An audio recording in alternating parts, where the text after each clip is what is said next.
Not only do I not watch the news, but I have not watched the news for close to a decade at this point. And some people think to themselves, well, you are ignorant or you're choosing to be ignorant. You don't care about world affairs and what's going on in the world around you. And I'll be honest with you. At a certain point, I believed the exact same thing. I thought that the news served a purpose of informing me about the world around me. Then I took those rose colored glasses off and I saw the world as it was. And I realized that the news is not here to inform us about what's going on in the world, but instead to perpetuate a narrative of fear. The news is fear-based programming. And do I believe that there is an agenda by a certain group of individuals that is to keep the population in a state of fear? Yes, I do. However, I don't believe that that agenda is more powerful than what is within us as human beings. I believe that we have greater power, even as individuals, than that entire machine put together. But if we continue to consume their programming, if we continue to tune into what they're feeding us, then we will continue to get the results that they want us to get, which is a fear-based consciousness. We will stay in that lack and poverty consciousness. We'll stay in a victim mentality. We'll feel as if things are always happening to us, as if life is happening to us, as opposed to through us and for us. So there came a point when I started to actually accept that the news, which is perpetuated by advertisers, is to keep us in a fear-based consciousness. Why? Because it is easier to control a population who is in fear. Think about it. If you have somebody who is calm, relaxed, poised, right? They don't have a sense of desperation. Can you really sell that person on solutions they do not need? Think about it. However, if I have you fearing everything and anything, and I'll break it down to, as simple as, let's say, in the dating world, right? If I have you believe that you are unworthy, inadequate, you will never be loved. However, you will attract, your perfect mate or somebody who will be with you if you buy these 3 products.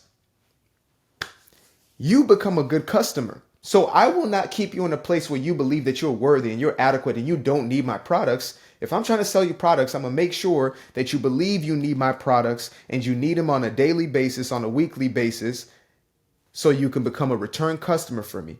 And that is, again, that is kind of the foundation of what the news media feeds off of. The news is paid for by the advertisers. And I'm not saying all advertisers are evil. I'm not saying that these individuals are conspiring, to keep us in a state of sickness. And, well, okay. Many of them are, right? But there are those with good intentions, those who are creating services and products that are going to benefit the world at large, as well as just at an individual level. However, when we talk about the news, when we get down to what the news really is, there is never a need to report on something for 24 hours. In fact, there's a reason why they became a 24-hour cycle. And it wasn't because there was so much madness going on in the world. It's because they needed to find a way to, again, create more revenue streams. So it's like me right now as a YouTuber. If I created a 24-hour video and people would tune in every single day, 24 hours a day, there would be more ad slots on this video, right? That means I would create greater streams of revenue for myself. Now, I can't have 24 hours going and not be able to keep you engaged, in order for my advertisers to show their ads to you. So I got to keep you engaged. And how do I keep you engaged? In more cases than not, I keep you in a perpetual state of fear.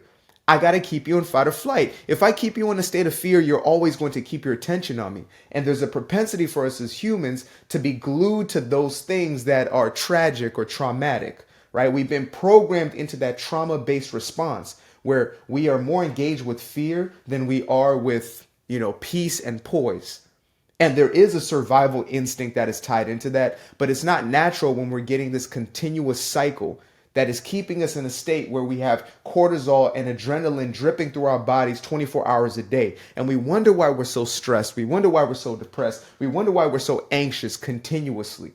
And I'm not just talking about the old timers who watch, the news on a television set. I'm talking about the news we consume on a daily basis on those feeds. By the way, make sure to always peep the language that is used within these devices and these mechanisms. Why do you think it's called a feed? The same way, the trough for a pig or where a pig eats is called a feed. If you go into any sort of livestock, they call that a feed. You are being fed constantly. You are not consciously or intentionally picking and choosing, but instead, you are letting the algorithm do the work for you, right? So you're going to get deeper and deeper into this fear-based programming. And again, you do have free will as far as you are choosing to be scrolling through this. However, the more engaged you become, the more addicted you become to this. You are literally becoming addicted to the negative emotional response in your body. The chemical release in your body, regardless of whether it is positive chemicals or it is quote unquote negative response chemicals, you are becoming addicted to that feeling. So you literally become addicted to fear. You know, there are a multitude of people walking this planet right now. You might be one of them. I definitely was one of them, who I was more comfortable in chaos than I was in peace. I was more comfortable in disaster than I was in solace and tranquility. And this, again, this is propagated by individuals who know that keeping a population in a fear-based consciousness is going to make us easier to control in every which way. And if you are some sort of dictator or you're an individual who wants to have control over other people's minds, all you have to do is put that person in a place where they believe that they are a victim to life. That is it. It's as simple as that. Like if you wanted the rule book to becoming a dictator, don't take this and think that this is what I'm doing. That's not what I'm pushing. But I'm saying if you were going to pursue such a career, the first thing you would have to do is learn how to push propaganda, right? Which is just messaging, perpetuate that, which is continuation of that message. So continue to send this message over and over that you are a victim, whoever you're speaking to, right? Tell them, remind them, place a narrative upon them that they are not in control of their reality. And there are these problems around them that are happening to them. And then you show yourself as the solution to those problems. And this is something that is done, you know, at a micro level and a macro level. This is done on an individual basis where you have relationship dynamics where a person will, you know, step into an intimate relationship, let's say, and they want to have control because they're in fear. They fear that if they don't have control over the other, that they will be rejected. So they will start to play those manipulation tactics and they will create problems and then stand to be the solution for those very same problems. That has also happened at an institutional level. So the news is no different. The news is a vehicle that perpetuates propaganda to keep us in a fear-based consciousness.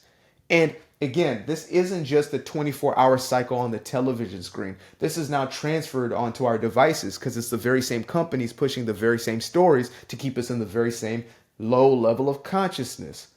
And I understand that we also believe that the only way we can be holistic human beings, well-informed human beings, is by consuming that news, right? You get onto Apple News or whatever it may be, and now you consider yourself as informed. Guess what?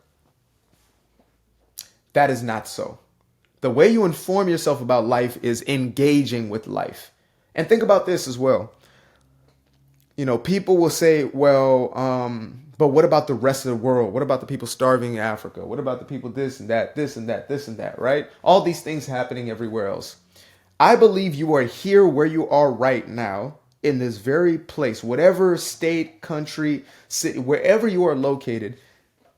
That is what is relevant to your world right now. Now, again, if you get information about something happening somewhere and that cause calls to you, then go right ahead and become a solution to that cause. But you're in a city right now, in a state right now where, you know, your services, your product, or your gifting, your talents could be used right where you are. And most of us, we delude ourselves. We say, I want to be informed about the world, but then we're not doing anything about those things out there, right?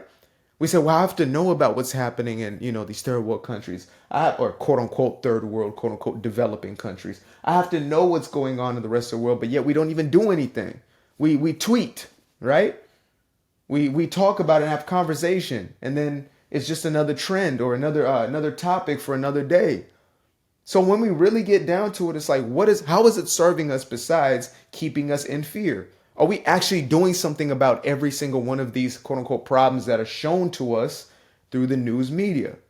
Are we flying out to the war-torn country and helping with resources? Right? Are we engaging ourselves in ways that we're going to change policy? For most people, no.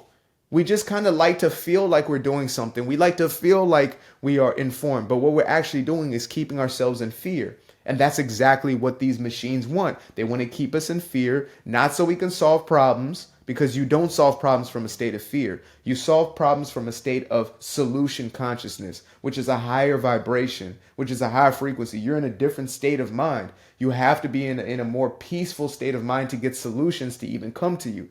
And then to implement those, you have to be in a place of power, right? Personal power. So if you are telling yourself that I want to be informed, ask yourself why. Is it just so you can seem like you're in when you're sitting and having those discussions with your buddies on the college campus or your friends at the job, that you're not left out of the conversation or you don't feel ignorant? Is it just about that? Or do you actually care to be a solution? Because if you're looking to be a solution, then use your gifts, use your talents in the best way possible to be a solution in this world. Be a bright light. That's the greatest thing you can do. Every problem that you see that is, caused by human hands, it would be solved if individuals would evolve to a higher state of consciousness. They wouldn't be the wars, right? The reason why there are war-torn countries is because they're warring people. Warring people are in a fear-based consciousness, in a fear-based mentality. They believe that the only way that they can get whatever they want is by controlling another, is by attacking another in the same way an individual does, right? When a person robs, when a person, deletes another person, whatever it may be. When a person is doing that, they're operating from a state of fear. So we're literally just perpetuating the very same thing that we say we want to eradicate. We're actually becoming a part of the problem as opposed to part of the solution. So this is why I stopped consuming the news media. I started to accept that this had nothing to do with being a global citizen per se, being an individual who understood the nuances of what was going on, but instead I was using it to keep this addiction up to chaos. And so I ask you, why are you consuming whatever toxic information that you're consuming? How is it serving you? And what are you going to do from here on out? That's my question. My other question is, when are you going to get yourself a copy of my first published book, Doing Me Guilt-Free, which you can get by clicking the link in the description below? That's my second question. I appreciate you guys for tuning in. Much love. Namaste. Namasko.